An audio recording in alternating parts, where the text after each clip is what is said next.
Koho sme to centrálne nestretli? Jopo, vítaj. Odkiaľ ideš? Idem z Osenca momentálne. Predtým som bol v Pezinku, predtým som bol v Modre a končím v centre v Bratislave. Odkedy bývaš zase na Slovensku? Viac menej, že zase nastálo po viac ako 11 rokoch od septembra minulého roka. Veľa ľudí to nevie, ale máme spoločnú jednu vec. Ja som vyrastal na Kube ako tínedžer a ty si tam žil posledných 11 rokov. Jo, viem to o tebe. Dokonca som sa bol pozrieť aj v tých miestach minule, lebo jeden kamarát tam vyrastal tiež. Takže poznám to zákutie Miramaru veľmi dobre. Bol si v tom divadle Karla Marxa? Samozrejme, áno. Ja som chodil aj do divadla Karla Marxa. Lebo to bolo na našej ulici? Áno. Ja som dokonca videl nejaký záznam koncertu Manu Chao, že on tam niekedy vystupoval. Bol tam Manu Chao, dokonca tam boli, mám taký pocit, aj Manic Street Preachers, ktorí tam chceli hrať na štadióne, ale nejako sa to nepodarilo a potom hrali, a myslím si, že to bolo práve v tom divadle Karla Marxa. No. Tak on tam bol, hlavne bolo toľko ľudí, že v Bratislave ich nebude toľko ďalších 100 rokov asi takých známych a slávnych ľudí. To vyšlo aj na CD-čku, myslím, že Live in Cuba, Manic Street Preachers, alebo niečo také. Ale to bolo, mám pocit, že to boli nejaké koniec 90. rokov, alebo 0. roky, keď tam boli. Áno, už je to dávno, už to je viac ako 20 rokov. Keď tam bol Rolling Stones, tak si tam bol? Bol som tam vtedy, ale bol som chorý, to si pamätám, lebo Rolling Stones tam bol inak aj vďaka mne, aby som akože zase bol taký skromnejší. Tak to prezrať, akože vďaka tebe. Vyzeralo tak, že my sme sa tam rozprávali s nejakými ľuďmi, že nebol tu dávno žiadny rockový koncert. Na to môj kamarát dobrý povedal, že ja mám takú kapelu, kde hrajú rôzni muzikanti a že oni by asi prišli. Tá kapela sa volá, že Dead Daisies. Tá kapela patrí, alebo ju manažuje, alebo hlavný líder je austrálsky miliardár so slovenskými koreňmi. Bol taký pán z Filakova, tuším, volá sa, že Frank Levy. Je to jeden z najbohatších ľudí na svete, áno, má obrovské, by som povedal, že impérium nehnuteľností. A jeho syn, to bol tuším David Levy, on si platí týchto muzikantov slávnych z Rolling Stones, z Guns N' Roses, z Iron Maiden a tak ďalej. A má takú kapelu, ktorá sa volá Dead Daisies. Dead Daisies predskakovali Kiss, predskakovali Guns N' Roses, predskakovali rôzne veľké kapely svetové. No a tento pán Levy proste chcel prísť na svojom triskáči, že on by teda priletel na Kubu, že prečo nie, že by bol po dlhom čase prvý rockový muzikant, ktorý by hral na Kube. No a zhodou okolností u neho v kapele v The Daisies, a tu sme pri tom bode dôležitom, hrá basgitarista koncertný Rolling Stones, Daryl Jones. Áno. No a práve tento basista Daryl Jones bol veľmi spokojný a keď sme tam robili tie 3 koncerty pre nich na Kube, ktoré ja som pre nich riešil lokálnu produkciu, tak si volal s Mickom Jaggerom, ktorý sa opýtal, že kde si Daryl? On povedal, že tak som tu v Havane, že máme tu koncerty. No a tak vznikla tá myšlienka, že Mickovi Jaggerovi sa to zapáčilo. Následne oslovil britskú ambasádu v Havane a potom spolu so svojou produkčnou firmou to tam aj organizovali a mám pocit, že to bolo cca do roka po tých koncertoch Dead Daisies, ktoré sme robili my. Takže Daryl Jones sa tam vrátil a hrali tam. Ja som si v tom období som tam bol. Prenajal som za $100 jednu strechu, lebo tam, ako je ten štadión, kde oni hrali, tak sú rodinné domy a tam sme si prenajali strechu, tam sme navlačili pivo, veci, stoličky a zo strechy to všetci sledovali. Ale keďže ja som tedy mal vysoké horúčky, tak som to len pripravil a som povedal, že ja to nedám. A išiel som domov do postele, tak som si volal s kamošmi, že ako to vyzerá. Ja som rozmýšľal, že v tom čase akurát pôjdem na Kubu. Mňa to veľmi zaujímalo. To bolo zadarmo ten koncert. Bolo to zadarmo, bolo tam 500 000 ľudí, 500 000 cca. Bolo to celkom fajn. Aký je nočný život v súčasnosti v Havane? Upadnutý oproti tomu takto. Nočný život v Havane bol, poviem príklad, medzi rokmi 2011 a 2019 fantastický. Áno, tam to bol pondelok, utorok, streda, stále bolo plno. Stále tam bolo veľa ľudí a stále bolo veľa zábavy, ale od toho 19. 20.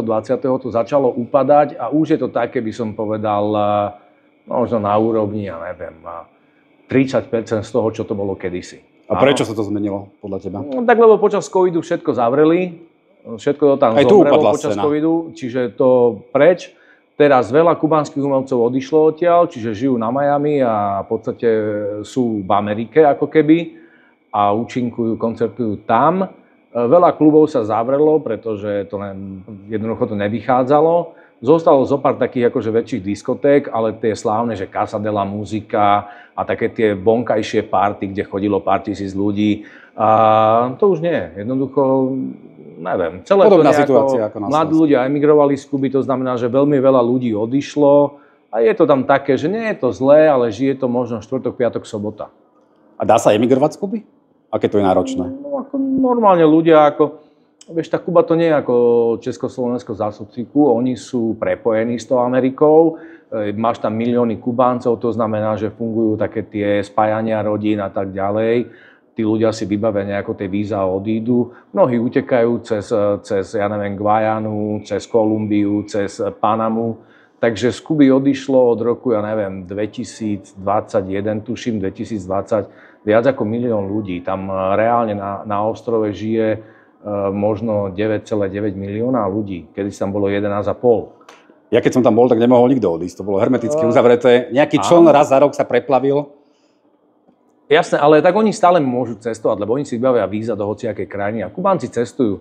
My sme včera volali s manželkynou sestranicou, tá hrá už 6 mesiacov na Maledivách so svojou kapelou, takže práve sme sa pozerali na to, že ako ona tam proste na tom ostrove je tam síce akože v kúse 6 mesiacov, ale je tam happy, proste má tam svoju kapelu, hrajú tam muziku a ako veľa Kubáncov je všade po svete. Už je to iné ako kedysi. Čo počúvajú Kubánci, akú muziku? Tak oni sú všetci, že tak viac menej mladí sú reggaeton. To znamená, že všetko, čo sa hrá na Miami a je populárne na Miami, tak je populárne aj v Havane. Teraz tí veľkí kubánsky umelci reggaetonoví sú taktiež všetci aj na Miami, aj v Havane. Takže je to také celkom prepojené. Takže ide tam reggaeton, stále ich salsa, to je možno akože mohutné, ale viac menej to sú také dva hlavné prúdy. A stále to platí, že na každom rohu je tam možné stretnúť nejakého hudobníka? V centre Havany. Jasné, áno. Tak ako, vieš, tí muzikanti zostali. Ja keď som mal v Havane krčmu alebo bar v centre a teraz idem do mesta, do starého mesta, stále stretávam ľudí, ktorí ma zdravia, muzikantov, ktorí mi tam hrávali pred môjim podnikom, takže stále ešte s ním prehodím pár slov. Mám pocit, že tí starší zostali. Áno, tí mladí poodchádzali, ale tí starší sú stále tam, akože prúdia dokola, hrávajú. Ja sem tam, keď mám doma hostí, ako u nás na tej usadlosti, kde bývame, tak mám takých muzikantov, ktorých tiež zavolám. Či už sú to normálne, že mám mariači, ktorí ako Kubánci, ale mariači, že majú pekné kostýmy. Jasné, kapela, prídu, zložia sa, zahrajú. Na národky mi hrali, alebo keď mám nejakých kamarátov, tak akože prídu zahrať. Ale taktiež máme také tradičné kubánske kapely. Tým, že v podstate rodina, či už moje bývalé manželky sú jazzoví muzikanti, tak aj oni hrávali u mňa pre hostí. A taktiež súčasná manželka, teraz s ktorou som už zo pár rokov, tak jej rodina Spinal del Rio, to sú veľkí jazzmeni, Gonzalo Rubencava je bratranec jej mami, ten tu hral na Slovensku, takže tam je tiež veľa muzikantov. Takže stále mám taký akože kontakt s tou kubánskou scénou, len teda už nie taký intenzívny, lebo viac menej tých 6 mesiacov som viac menej tu na Slovensku. Máš pocit, že tá kubánska scéna je izolovaná, alebo vedia, čo sa deje vo svete? Kubánska scéna je svetová. Úplne, že dá sa tam chytiť americké rádio, televízia? Ako dneska máš internet, čiže to není tá krajina. Na Kube je relatívne slobodný prístup k informáciám. Ja som to hodnotil počas covidu, že na Kube bol slobodnejší prístup k informáciám ako na Slovensku. Áno, lebo my sme aj trebárs po tomto konflikte sme úplne odrezaní od tých ruských vecí, ale na totálku. Kuba je otvorená aj ruským, aj americkým, tam si akože pozrieš, čo chceš. Jedine nefungujú nejaké zasielania, možno a takéto veci, nejaké internetové obchody, ale viac menej... Žiadna blokáda internetu, nejaké stránky zablokované ako v Číne? Ne, nemyslím si. Ja som sa s tým až tak nestretol. Ako sú stránky, ktoré, ale Kubánci neblokujú. To Američania majú zablokované nejaké svoje stránky kvôli americkej politike, čiže skôr americké servery sú zablokované, keď tam chceš pristúpiť z Kuby a nefungujú treba systémy ako Booking alebo Airbnb funguje na Kube, Booking nefunguje. Niektoré systémy takéto na Kube, alebo napríklad Revolut, bankové karty nefungujú na Kube. Ale je to skôr problém tých vonkajších operátorov ako Kubáncov. Že oni to zablokujú. No áno. Čo by si mohol povedať o súčasnom živote na Kube? Zlepšuje sa, zhoršuje, alebo je to tam stále rovnaké? Ja mám Kubu veľmi rada, akože ja tú krajinu naozaj že mám v srdci kvôli mojim 4 deťom, ktoré sú poloviční Kubánci. Ale ten život, keď to porovnám, že ja som tam prišiel v roku 2011. Takže od 2011 do 2018 to bolo vyslovene, že som sa tam mal fantasticky, všetko bolo pekné a dalo sa veľmi rozumne a dobre fungovať. A od toho ako keby 2018 alebo 2019, tých druhých 7 rokov až do 2025 sme teraz, tak je to akože naozaj že veľmi komplikované a ťažké. To znamená, vypína sa tam často elektrika, nefungujú dobre siete, elektrárne, sú problémy so zásobovaním s benzínom. To znamená, že zrazu ako keby vzrástol počet tých problémov, ktoré musíš riešiť v tom dennom živote pre mňa osobne na neúnosnú mieru. A tým pádom, že mám 4 malé deti, alebo malé, áno, sú v podstate od 2 do 13 rokov, tak je to komplikované žiť tam s deťmi. Tým pádom sme sa rozhodli, že budeme tu, lebo predsa len je to jednoduchšia logistika fungovať tu s malými deťmi. Je tam stále prídelový systém? Oni to nejako zachovávajú, ale musím povedať, že kedysi bolo viacej tých vecí v tom prídele. Teraz je toho menej a menej a menej. A ja mám pocit, že tá zmena by tam nejaká mala byť. Oni sa to nejako snažia meniť, ale jednoducho to nepostačuje tomu tempu, ako sa mení celý svet. Áno, hovorím, že ten svet bol nejaký pred tým covidom, aj tá proste geopolitická situácia bola iná a ten svet je úplne radikálne iný teraz. A tá Kuba ako keby je predsa len troška v závese a si myslím, že ak sa chcú mať lepšie, tak budú musieť pridať a budú musieť veľa vecí pomeniť. Vidíš tam nejaké okienko na konci tunela? Sú náznaky? Takto beží, ja môžem rozprávať moju vlastnú skúsenosť a to, ako to vnímam ja pre mňa, pre moju rodinu. My tam, hovorím, nechceme žiť natrvalo, máme tam nejaké nehnuteľnosti a vždy tam prídeme, takže my sa tam určite budeme vrácať. Ale že ako tá krajina bude napredovať, to ja neviem vôbec povedať, lebo je to teraz hra mocností, to znamená Amerika, Čína a Rusko, to sú mocnosti. A ako to medzi sebou uhrajú aj vzhľadom na súčasnú situáciu na Ukrajine, tak to veľa napovie o tom, že kam tá Kuba pôjde. Či zostane v tej sfére vplyvu Číny a Ruska, alebo sa viacej prikloní do sféry vplyvu Ameriky, ako mám pocit, že to ja neviem teraz posúdiť, možno tí veľkí hráči. A teraz máš aký pocit, je to tak pol na pol? Tak ako pojí sa, tá Kuba je pevne teraz s Rusmi a s Čínami viac menej s Rusmi, ktorí tam niečo robia a ohlasujú tam nejaké veci, takže sú pod nejakou ruskou sférou vplyvu. Tí normálni ľudia, bežní, tí by radi možno úplne skočili do tej americkej. Mám taký pocit, keďže veľa Kubancov žije v Amerike a stále aj tá Kuba vďaka tej Amerike a tým tej pomoci tých bežných ľudí svojim rodinám nejako funguje. Takže ono to je, vieš, tá politická situácia, to niekam ťahá, tí bežní ľudia to zase niekam inam ťahajú, ako to dopadne, ja neviem. Ty si mohol chodiť odtiaľ do Ameriky? Jasné, ja som pravidelne, hovorím, tá Kuba pred tým covidom bola iná. Ja som normálne, že každý týždeň sa zobral a za $200 som odletel do Ameriky, kúpil som si, čo som potreboval v nejakých tých obchodných reťazcoch, ktoré na Kube nie sú, ale priznám sa, že mňa to Miami ma nejako nebavilo. Takže ja som tam vydržal 2-3 dní v Miami a to mi stačilo a som si nakúpil, čo som potreboval, bol som radšej v Havane. A išiel si loďou alebo letecky? Ne, takto loď nepremáva, ja som lietal, to znamená v Havane bolo, ja neviem... Je tam aj priame spojenie z Havany? Jasné, 14 letov denne, Havana, Miami. To je super. No, v podstate na obidve letiská miamské sa lietalo, ale samozrejme ja som lietal aj Havana, New Jersey, Newark, čiže som lietal často aj do New Yorku z Havany. Čo som potreboval, mám takto. Kedysi nám platila ESTA ako Európanom, ale teraz tými opatreniami, tým, že som žil aj na Kube, tak už mi ESTA neplatí, musím žiadať víza a tým pádom je to úplne komplikované. Áno. Ale kedysi som bol, keď som sa zobral, som si kúpil letenku aj na letisku, odletel som do Miami, bol som tam 2 dní, vrátil som sa späť. Bolo to, keď ideš od nás, ja neviem, z Bratislavy do Trenčína.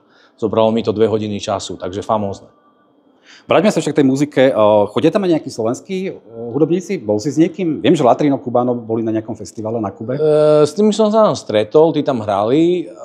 Potom tam teraz nahrával nejaký slovenský umelec menom Puerto. Taký nejaký rap. Alebo český. Taký rap, reggaeton, niečo také. Puerto sa tuším volá. Nepoznám. No, dobre, ale je. Čiže ten tam niečo robil. Kto tam ešte bol? Neviem ani. Ja som tam doniesol slovenských umelcov iných, výtvarných, s ktorými som robil výstavu tam. Som organizoval veľkú výstavu slovenského umenia v Havane, bol Fabrika del Arte, ktorá bola prvou výstavou európskeho štátu v tej Fábrica del Arte, čo je v podstate najvýznamnejšia kultúrna inštitúcia v Latinskej Amerike pomaly. Dokonca bola v rebríčku Condé Nast Traveler ako jedna z top 10, destinácií na svete kultúrnych, kde treba ísť. A operuje ju veľmi známa kubánska rodina muzikantská. Takže hovorím, tam som robil výstavu slovenského umenia, robil som výstavu Karla Kálaja v havanskom Grand Teatro, čo je najkrajšia pomaly divadelná budova v celej Amerike. Takže starému pánovi Kálajovi sme robili krásnu výstavu jeho fotografií, aj teda v spolupráci s jedným aj druhým synom a s našim veľvyslancom v Havane, s pánom Strakom. Ale hovorím, čo sa týka muziky, nejako som tam slovenských muzikantov nezachytil veľmi. Ja keď som tam bol, tak som tam stretol Helenu Vondráčkovú. Áno, oni tam chodievali. Na tej ceste smerom k tomu divadlu Karla Marxa, tam po pravej strane bol taký nejaký areál s nejakými bazénmi a tam boli nejakí naši umelci takíto ubytovaní. Oni tam chodili, tak tam bol Karel Gott, Helena Vondráčková, tak ako to všetko veľké mená. A Kubanci si ich stále pamätajú, tá staršia generácia. Čo by si odporúčil Slovákom, keby išli teraz na Kubu a zaujímajú sa, dajme tomu, o umenie a o hudbu, čo by nemali vynechať? Kuba je veľmi bohatá kultúrne, záleží, že čo tí ľudia asi chcú vidieť, ale jednoznačne majú pekné a dobré výtvarné umenie, takže určite by som dal Havanskej galérie, aby si pozreli. Teraz je tam veľmi silné to afrokubánske umenie, to znamená, že hudba a celková tá kultúra africká, ktorá bola prenesená na Kubu, a to je hlavne, keď sa bavíme o hudbe, je to rumba. Takže naozaj tie koncerty rumby a takých tých naozaj rumberos, takých tých starých, ktorí sú hypnotické a krásne. Takže každému odporúčam. No a potom samozrejme salsa, bývajú tam rôzne festivaly v Havane, či salsy, alebo aj festivaly, ktoré sú čisto tanečné, čiže ľudia môžu ísť, tancujú, učia sa tancovať. Akože tá Kuba ponúka toho, čo sa týka kultúry, stále veľmi veľa. Býva tam pravidelný jazzový festival Jazz Plaza v Havane. Takže ja si myslím, že medzi hudbou, výtvarným umením určite balet kubánsky je neuveriteľne silný, stále je to ako svetová špička, kubánsky balet, takže ak sa dá a ľudia sa dokážu dostať na baletné predstavenia, takisto nádherný zážitok. A býva tam aj festival veľmi dobrý latinskoamerického kina, latinskoamerického filmu a tam sa stretávajú akože mnohí známi tvorcovia, takže určite aj to je dobré. Potom také, by som povedal, napomedzi veci sú tá Fábrica del Arte Cubano, čo je v podstate mix všetkých možných žánrov. Tam máš aj diskotéku, aj koncerty, aj výstavy umenia, aj baletné predstavenia, aj modné prehliadky. Je to ako keby obrovský obchodiak, stará fabrika, kde fungujú proste viaceré scény naraz. A je tam naozaj dobrá zábava za úplne, by som povedal, že smiešné vstupné, možno nejaké $2 je tam vstup. Chodí tam veľmi veľa cudzincov, tí to majú ako číslo 1 na tom svojom takom vyžliste, keď idú do Havany. Je tam aj nejaká foodie scéna, nejaké reštaurácie, takže to je dobré.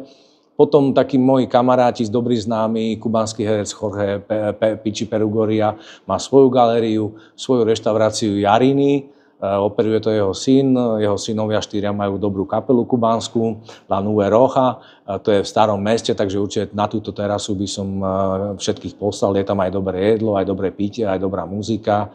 Hovorím, tá Havana je stále kultúrne bohatá a ten život tam nejako prebieha, aj keď už nie je taký intenzívny ako 10 rokov dozadu. Omara Portuandov je stále populárna na Kube?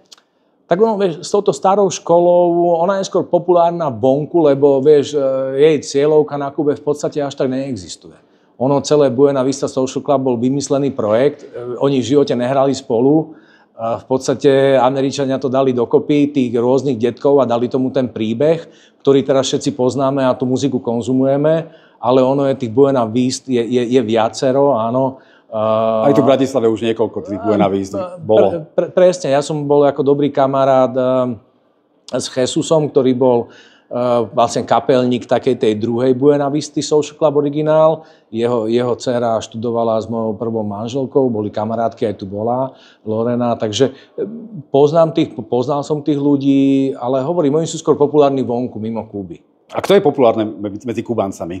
To tam teraz fičí. Medzi Kubáncami tam máš takých teraz, že je Bebecito, to je ako medzi mladými Kubáncami populárny. A neviem, kto je tam ešte taký. No. Sú to hlavne tí umelci takí reggaetonoví. Bol ten El Tiger, ktorý teraz zomrel, keďže ho zastrelili. Ja neviem, Gente de Zona, tí emigrovali, tí sú teraz na Kube takí troška neželaní.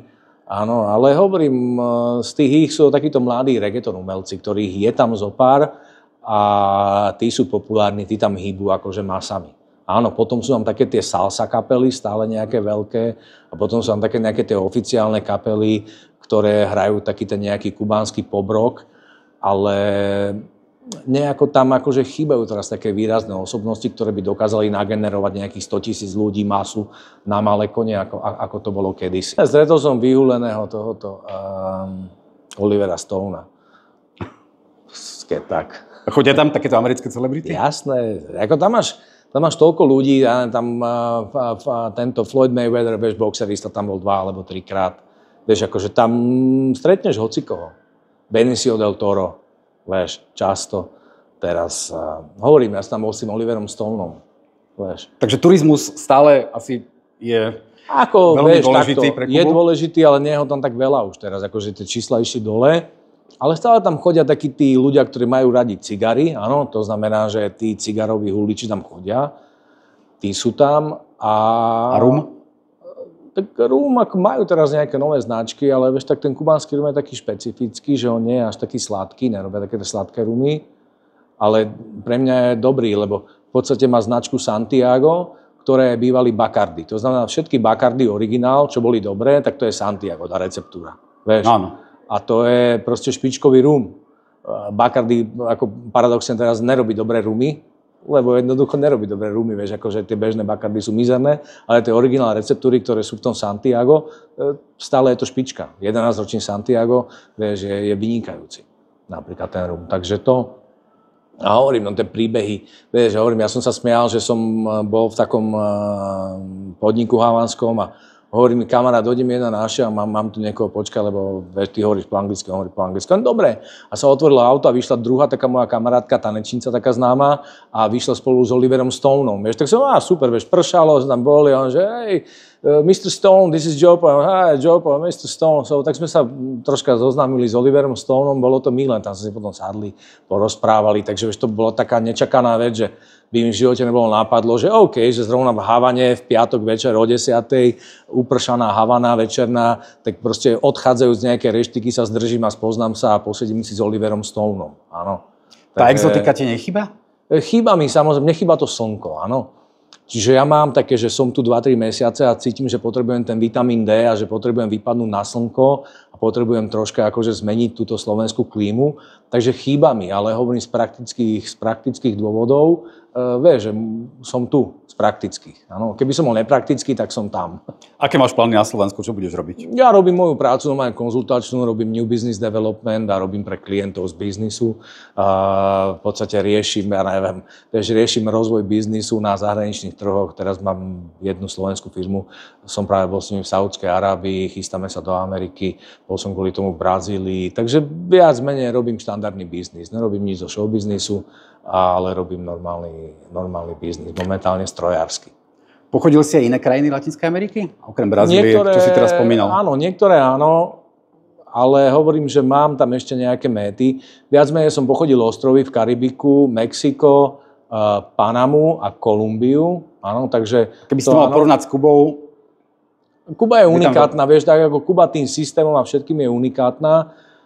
Samozrejme, že je to hispánsky svet, je to latino-hispánsky svet, to znamená, že taká tá výbušnosť a taká tá emotívnosť tých ľudí je podobná. Áno, aj Kubánci gestikulujú, proste majú tú obrovskú emóciu a idú do veci a je tam taká tá väčšia vrúcnosť, áno. Takže to ich spája, aj samozrejme ten jazyk a taká tá nejaká spoločnejšia kultúra.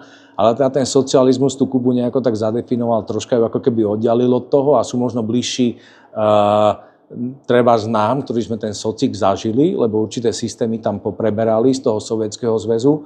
Takže hovorím, tá Kuba je taká špecifická aj v tej Latinskej Amerike celkovo.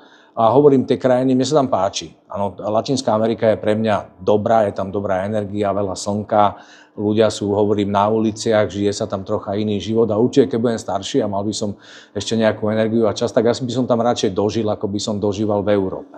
Áno, ale neviem, či by to bola zrovna Kuba, hovorím, sú tam aj iné zaujímavé krajiny.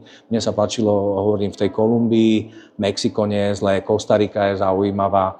Teraz sa veľmi buduje Salvador, čo by som akože rád navštívil v budúcnosti, keďže majú zaujímavého prezidenta, tú krajinu niekam posúvajú veľmi progresívne, sa tam veľa buduje a celkovo ten Salvador sa mi zdá celkom zaujímavým príkladom malého štátu, ktorý uchopil tie veci do vlastných rúk a naozaj idú nejakým jasným smerom a budujú niečo zaujímavé.